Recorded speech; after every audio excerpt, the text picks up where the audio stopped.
जय हिंद दोस्तों, आपके अपने YouTube channel super study point में मैं विजेंद्र कुमार एक बार फिर से आपका स्वागत करता हूं।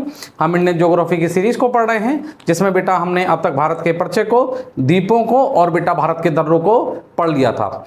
आज हम इंडियन रिवर सिस्टम को पढ़ेंगे, भारतीय नदी तंत्र को। ये एक महत्वपूर्ण टॉपिक है, वनडे एग्जाम्स के अंदर इससे बार बार क्वेश्चन पूछे जाते हैं। तो देर ना करते हुए क्लास को शुरू करते हैं। चलो बेटा, आप पढ़ लेते हैं इंडियन रिवर सिस्टम को, भारतीय नदी तंत्र को। भारत में बेटा, भारत को नदियों का देश कहा जाता है। एक most important topic, most important question बनता है कि पूछता है कि किस देश को, कि भारत को नदियों का देश कहा जाता है, देश कहा जाता है।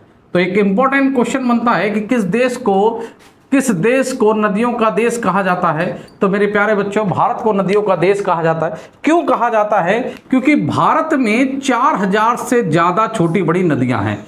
4000 से ज्यादा छोटी बड़ी नदियां हैं।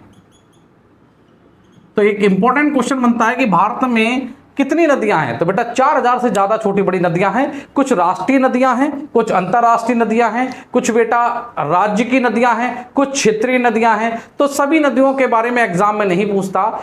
कुछ चंद नदियां हैं जिनके बारे में क्वेश्चन एग्जाम में बनते हैं, और कुछ तरीके से क्वेश्चन बनेंगे, क्या लैंग्वेज बनेगी, वो सारा का सारा मैं आपको इस थ्योरेटिकल सेक्शन में करा दूंगा। तो देखिए, भारत को नदियों का देश कहा जाता है। भारत में 4000 से ज्यादा छोटी बड़ी नदियां हैं।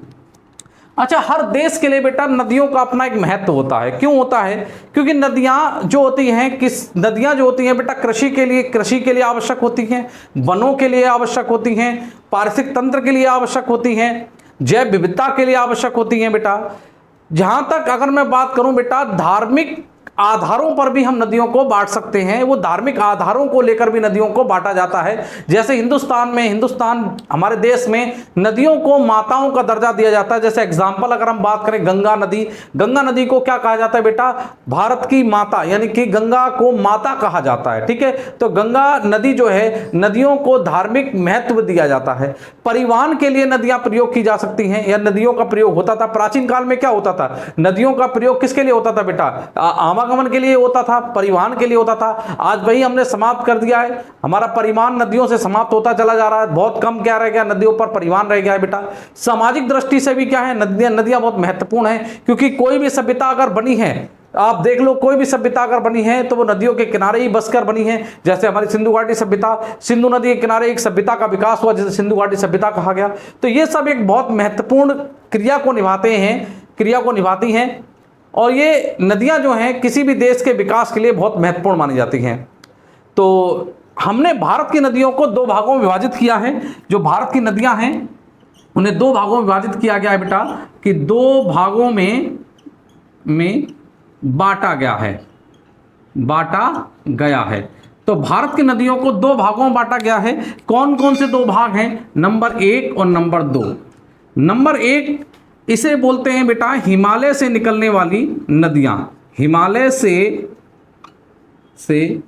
निकलने वाली नदियां।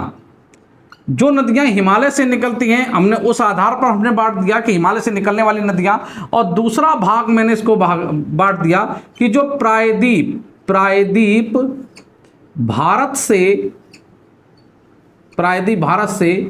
निकलने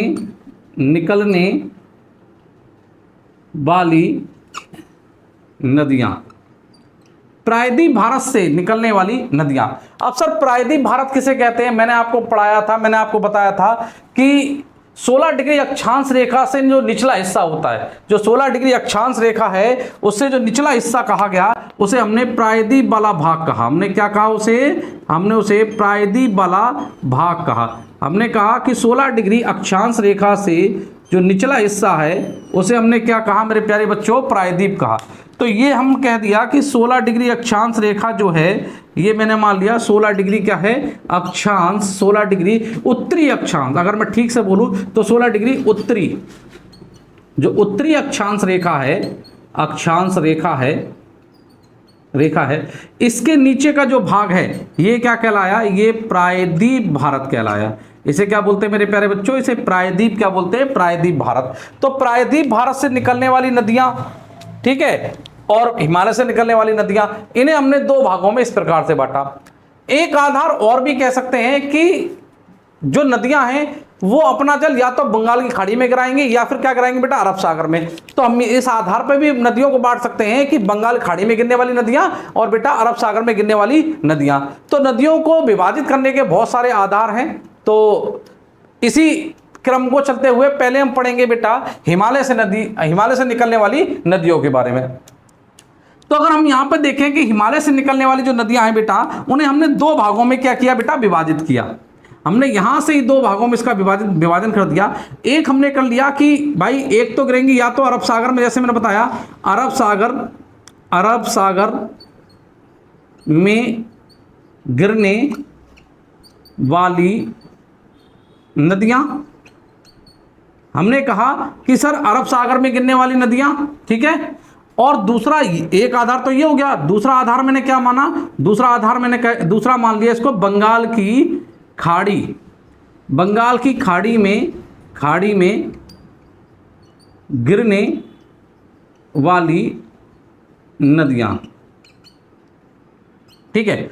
इस आधार को भी हम मान सकते हैं कि भैया अरब सागर में गिरेंगी, हिमालय से निकलने वाली जो नदियां हैं या तो वो अरब सागर में गिरेंगी या बंगाल खाड़ी में गिरेंगी। तो हम प्रायद्वीप भारत की नदियों को भी तो इसी आधार पर बांट सकते हैं कि भाई उनका जल भी या तो अरब सागर में गिरेगा या फिर बंगाल खाड़ी में गिरेगा, ठीक है। एक तो आधार ये, इसी आधार को हम यहां भी रख सकते हैं, कोई गलत नहीं है भाई। हिमालय से निकलने वाली अधिकांश नदियां या तो बंगाली खाड़ी में गिरती हैं या आपके अरब सागर में गिरती हैं। और मेरे प्यारे बच्चों, अगर मैं प्रायद्वीप भारत की बात करूं, मैंने कहा ना कि प्रायद्वीप भारत से निकलने वाली नदियां इधर क्या है? इधर बेटा अरब सागर है। इधर क्या है? अरब सागर। इधर अरब सागर है, या तो वो इधर जल गिराएंगी या फिर बंगाल की खाड़ी में गिराएंगी। तो मेरे प्यारे बच्चों, आधार चाहे हम इसका माने चाहे इसका इधर माने, बात एक ही है। तो पहले हमें पढ़ना है हिमालय से निकलने वाली नदियों को, हिमालय से निकलने वाली नदी क्रम को, यानी नदी सिस्टम को पढ़ेंगे, ठीक है। देखो बच्चों, हम पहले पढ़ लेते हैं हिमालय से निकलने वाली नदियों को। हिमालय से निकलने वाली नदियों को तीन भागों में क्या किया गया है? विभाजित किया गया है। इन्हें तीन भागों में बांटा गया है। कौन कौन से तीन भाग हैं? या तीन, या कह सकते हैं तीन नदी सिस्टम बनते हैं। इसमें कौन कौन से नदी सिस्टम बनते हैं उनको देखना अनिवार्य है, और उनसे ही ज्यादातर क्वेश्चन पूछे जाते हैं। 1, 2 और 3, हमें इन तीन नदी सिस्टम को पढ़ना है। जब हमारा क्या कंप्लीट होगा? हिमालय से निकलने वाली नदियां क्या हो जाएंगी बेटा? कंप्लीट हो जाएंगी। तो पहला नदी सिस्टम है बेटा सिंधु नदी तंत्र। हमें सिंधु नदी तंत्र को पढ़ना है। दूसरा पढ़ना है ब्रह्मपुत्र नदी तंत्र को पढ़ना है। हमें ब्रह्मपुत्र नदी तंत्र को पढ़ना है। और तीसरा हमें पढ़ना है गंगा नदी तंत्र को पढ़ना है। हमें मेरे प्यारे बच्चों तीन नदी तंत्र पढ़ने हैं। सिंधु नदी तंत्र पढ़ना है, ब्रह्मपुत्र नदी तंत्र पढ़ना है और गंगा नदी तंत्र पढ़ना है, क्योंकि ये तीनों नदियां जो हैं वो हिमालय पर्वत श्रृंखलाओं से निकलने वाली नदियां हैं। इनके बारे में आप अगर पढ़ लेंगे तो आप 60% नदी सिस्टम को पूरा कर लेंगे। तो देर ना करते हुए पहला आज पढ़ लेते हैं सिंधु नदी तंत्र को। सिंधु नदी तंत्र में सिंधु नदी को पढ़ेंगे, उसके बाद सिंधु नदी की सहायक नदियों को पढ़ेंगे, उसके बाद उनकी कुछ परियोजनाएं हैं उनको पढ़ेंगे। हो सकता है वीडियो कुछ टाइम लंबी बने, लेकिन अगर ध्यानपूर्वक अगर आप देखेंगे बेटा, अगर हम 20 मिनट 25 मिनट या 30 मिनट की वीडियो देख सकते हैं, जिससे हमारा करियर बन सकता है। आप एक घंटे हम रील्स देखने में आप जो खराब कर देते हो टाइम्स, अगर उनको आप देखकर अगर आप अपना पढ़ाई का टाइम दोगे तो ज़्यादा बढ़िया रहेगा। तो चलिए पढ़ लेते हैं हम सिंधु नदी तंत्र को। चलो बेटा, आप पढ़ेंगे सिंधु नदी तंत्र के बारे में। पहला नदी तंत्र पढ़ना है सिंधु नदी। तो इस वीडियो में हम सिंधु नदी को पढ़ेंगे, उसके बाद दूसरी वीडियो में हम सिंधु नदी तंत्र को पढ़ लेंगे, यानी उसकी सहायक नदियों को पढ़ लेंगे, ठीक है। तो देखो, सिंधु नदी के बारे में पढ़ना है हमें। पहले किस नदी के बारे में पढ़ना है? हमें सिंधु नदी के बारे में पढ़ना है। किसके बारे में? सिंधु नदी। किसके बारे में पढ़ना है? पहले हमें सिंधु नदी के बारे में पढ़ना है। जैसे देखो बेटा, आपको एक इमेज दिखाई दे रही है जिसे हम सिंधु नदी तंत्र कहते हैं। इस सिंधु नदी तंत्र के अंदर आप देख रहे होगे बेटा, सिंधु नदी का उद्गम कहां से हुआ है, सिंधु नदी किस पहाड़ियों के बीच से होकर बहती है। देन सिंधु नदी के बाद सिंधु नदी उन पहाड़ियों को काटते हुए पाकिस्तान में प्रवेश करती है। पाकिस्तान में कौन कौन सी नदियां आकर उससे मिल रही हैं, हिंदुस्तान में कौन कौन सी नदियां आकर उससे मिल रही हैं। तो इस पूरे सिस्टम को सिंधु नदी तंत्र बेटा कहते हैं। तो हमें इसी सिस्टम को पढ़ना है, सिंधु नदी तंत्र को पढ़ना है। तो इस वीडियो में सिंधु नदी को पढ़ेंगे, नेक्स्ट में सिंधु नदी तंत्र को पूरा पढ़ लेंगे। देखो बेटा, हम सिंधु नदी के बारे में पढ़ेंगे तो सिंधु नदी के उद्गम से शुरू करेंगे। पहली बात ये देखेंगे कि ये किस प्रकार की नदी है। तो बहुत मोस्ट इंपॉर्टेंट क्वेश्चन बनता है कि सिंधु एक क्या है, पूर्ववर्ती नदी है। पूर्ववर्ती नदी का मतलब क्या हो गया, पूर्ववर्ती नदी का मतलब हो गया हिमालय के पार की नदी। इसे क्या बोलते हैं, इसे बोलते हैं मेरे प्यारे बच्चों, हिमालय के पार की नदी है। हिमालय के पार की नदी, ये हिमालय पार की नदी है, यानी हिमालय पार को करके आती, हिमालय पर्वत श्रृंखला के पीछे की ओर है, ठीक है, उत्तर की ओर, वहां से निकलती है। तो देखो मेरे प्यारे बच्चों, कहां से निकलती है, इसका ओरिजिन क्या है वो देखो। देखो, लद्दाख वाले क्षेत्र में, ये जम्मू कश्मीर और लद्दाख वाला केंद्र शासित प्रदेश वाला क्षेत्र है। यहां पर बेटा मैंने आपको बताया था 3 पर्वत श्रृंखलाएं हैं। एक पर्वत श्रृंखला ऊपर की ओर है जिसे काराकोरम पर्वत श्रृंखला बोलते हैं। एक पर्वत श्रृंखला ये जो है, ये है लद्दाख पर्वत श्रृंखला। ये कौन सी है, ये है लद्दाख पर्वत श्रृंखला। अगर आपने मेरी वीडियो देखी होगी दर्रों वाली, तो उसमें आपको पता होगी क्या है, ये लद्दाख पर्वत श्रृंखला। इसके बाद एक पर्वत श्रृंखला इस तरीके से यहाँ नीचे की ओर है, ये है बेटा जो हिमाचल प्रदेश तक जाती है। इस पर्वत श्रृंखला को कहा जाता है मेरे प्यारे बच्चों जास्कर पर्वत श्रृंखला। इसे क्या कहते हैं मेरे, इसको क्या बोलते हैं बेटा, ये है जास्कर पर्वत श्रृंखला, ठीक है। ये क्या है, ये जास्कर पर्वत श्रृंखला है।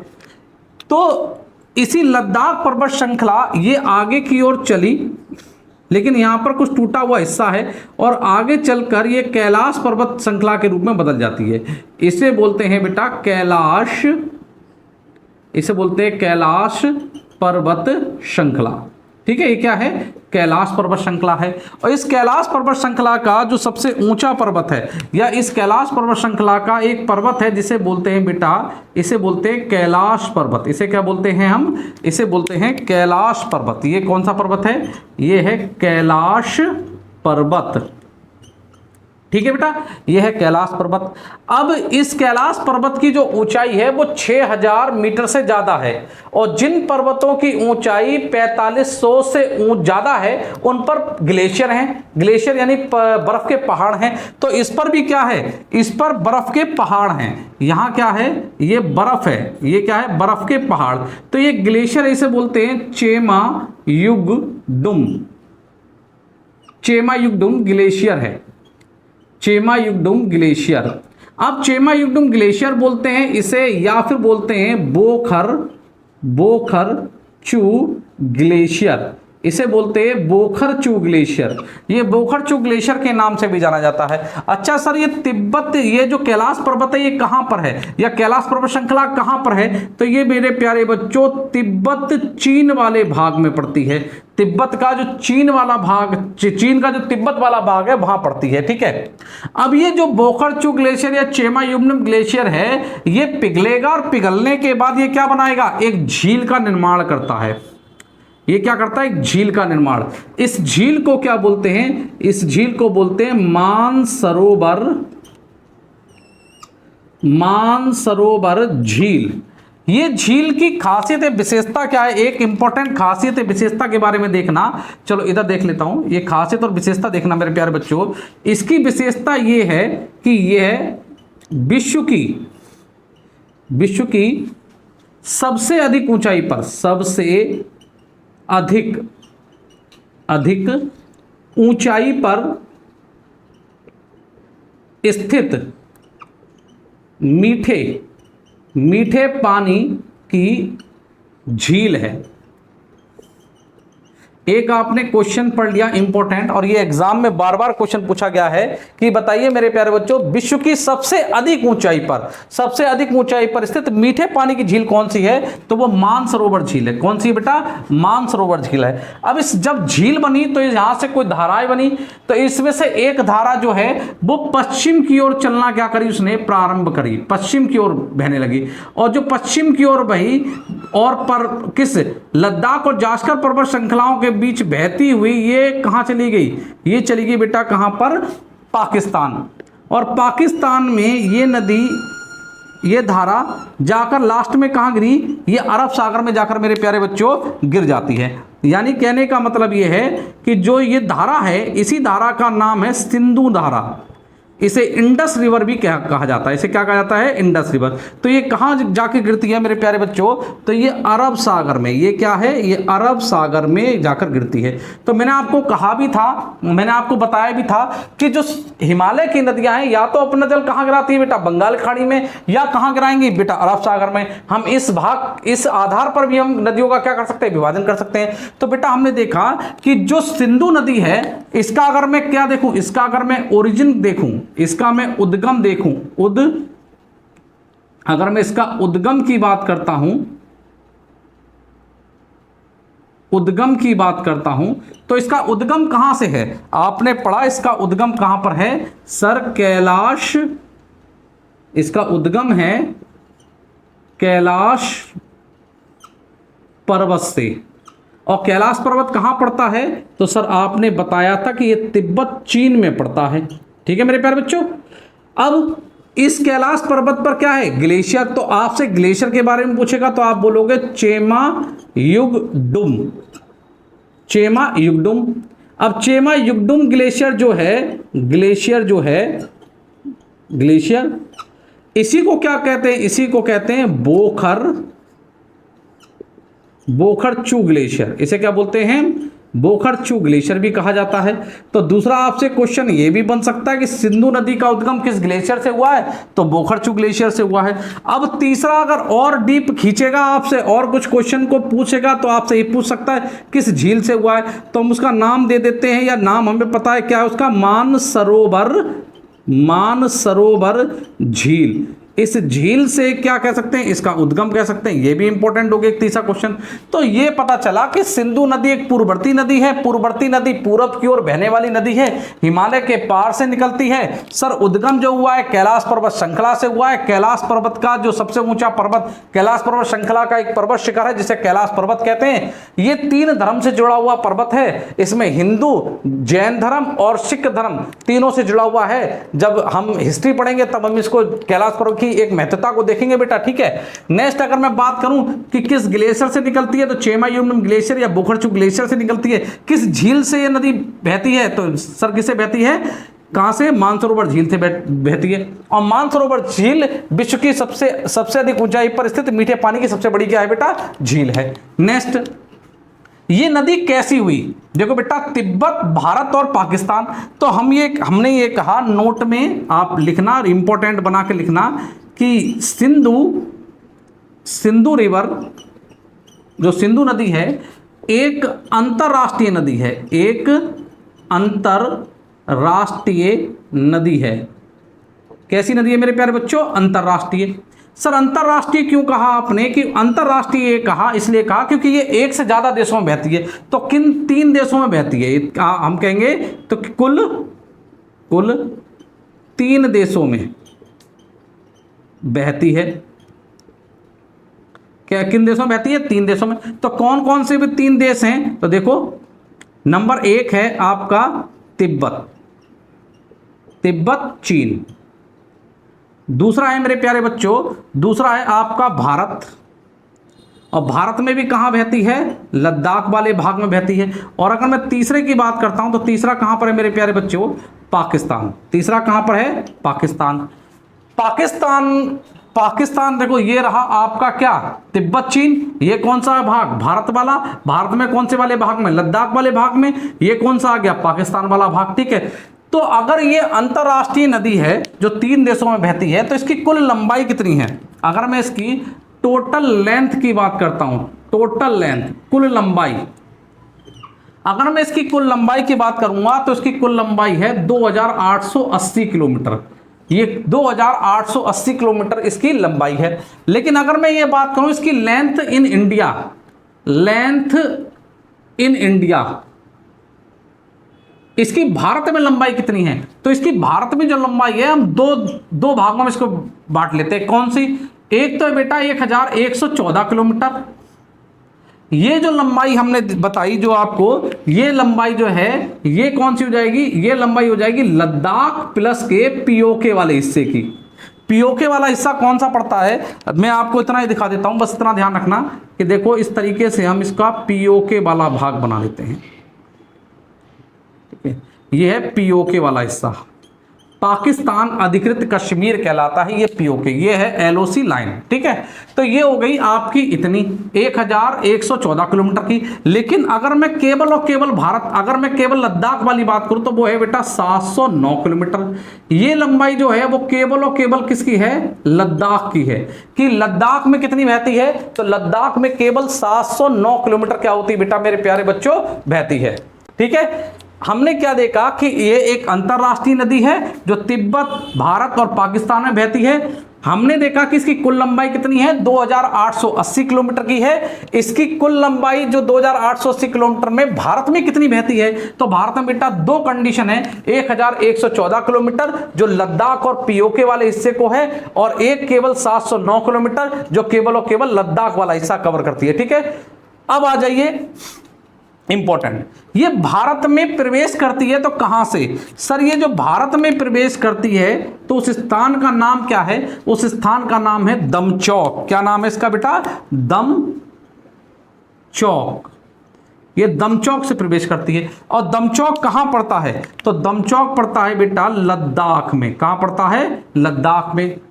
अब पीओके में ये वाला हिस्सा क्या है जहां से आउट होती है? ये वाला हिस्सा कहलाता है चिल्लास। ये वाला हिस्सा क्या कहलाता है? चिल्लास। और ये चिल्लास कहां पड़ता है? ये पीओके वाले हिस्से में पड़ता है। तो मेरे प्यारे बच्चों देखो ये दमचौक से प्रवेश करती है और चिल्लास से छोड़ती हुई कहां चली जाती है? पाकिस्तान में। और पाकिस्तान में इस नदी को क्या कहा जाता है? पाकिस्तान में इस नदी को कहा जाता है पाकिस्तान की जीवन रेखा कहा जाता है। पाकिस्तान की जीवन रेखा। पाकिस्तान का एक शहर है कराची।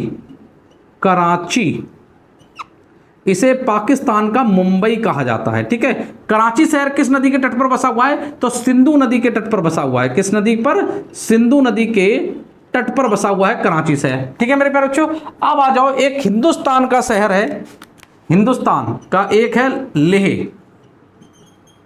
लेह शहर, लेह शहर भी सिंधु नदी के राइट तट पर है। तो आपसे पूछ लेता है लेह शहर सिंधु नदी के किस तट पर है? तो लेह शहर सिंधु नदी के राइट हैंड पर है, दाएं तट पर है। ठीक है, दाएं तट पर है। तो हमने क्या देखा? हमने देखा कि जो सिंधु नदी के तट पर जो लेह शहर है सिंधु नदी के राइट तट पर बसा हुआ है। सिंधु नदी की भारत में 5 सहायक नदियां हैं, झेलम, चिनाब, रावी, ब्यास और सतलज। इन्हें हम सिंधु की सहायक नदियां मानते हैं। इसके अलावा कुछ नदियां पाकिस्तान की भी हैं जो पाकिस्तान से सिंधु में आकर मिलती हैं। कुछ नदियां बेटा क्या हैं? कुछ नदियां जो आपके लद्दाख वाले क्षेत्र से ही निकलती हैं और आकर किससे मिल जाती हैं? सिंधु से मिल जाती हैं। वो हम इसके नेक्स्ट वाले भाग में पढ़ेंगे जिसमें हम सिंधु नदी तंत्र को क्या करेंगे? पूरा करेंगे। देखिए, सिंधु नदी से इससे ज्यादा प्रश्न नहीं बनते हैं। हम सिंधु नदी के उद्गम को पढ़ लिए, सिंधु नदी की स्थिति को देखा कि कहां कहां बहती है। हाँ, एक इंपॉर्टेंट क्वेश्चन रह गया। देखो बेटा, सिंधु नदी लद्दाख पर्वत श्रृंखला में जब लद्दाख पर्वत श्रृंखला से होती हुई बहती है तो लद्दाख पर्वत श्रृंखला में एक बुंजी नामक स्थान पर बुंजी नामक स्थान पर एक गाज का निर्माण करती है। गाज क्या होता है बेटा? एक गहरा गड्ढा। यह विश्व का सबसे गहरी गाज है। बेकार क्या करती है बेटा? निर्माण करती है। यानी कि बुंजी गाज का क्या करती है? का निर्माण करती है। तो ये भी आपसे क्वेश्चन बार बार पूछा गया है कि बुंजी गाज का निर्माण कौन करता है, तो बुंजी गाज का निर्माण सिंधु नदी करती है। कहां पर है? लद्दाख पर्वत श्रृंखला वाले क्षेत्र में पड़ता है। सिंधु नदी के बारे में आपने जो भी पढ़ा, जो भी मैंने आपको बताया, इससे बाहर कभी भी एग्जाम में क्वेश्चन नहीं जाएंगे। सिंधु की 5 सहायक नदियों को देखेंगे, जो झेलम, चिनाब, रावी, ब्यास, सतलज हैं। वो नदियां भारत की 5 पंच नदी का निर्माण करती हैं, जिनके नाम पर पंजाब का नाम रखा गया है। बेटा मैंने आपको इस वीडियो में सिंधु नदी के उद्गम और सिंधु नदी को पूरा करा दिया, ठीक है। यदि वीडियो आपको अच्छी लगे प्लीज वीडियो को लाइक कमेंट करना ना भूला करें। प्लीज वीडियो को ज्यादा से ज्यादा क्या करा करें बेटा, शेयर किया करें। सोशल मीडिया अकाउंट से बेटा इस वीडियो को ज्यादा से ज्यादा क्या करिए, शेयर किया कीजिए। मिलते हैं एक नेक्स्ट वीडियो के अंदर। धन्यवाद।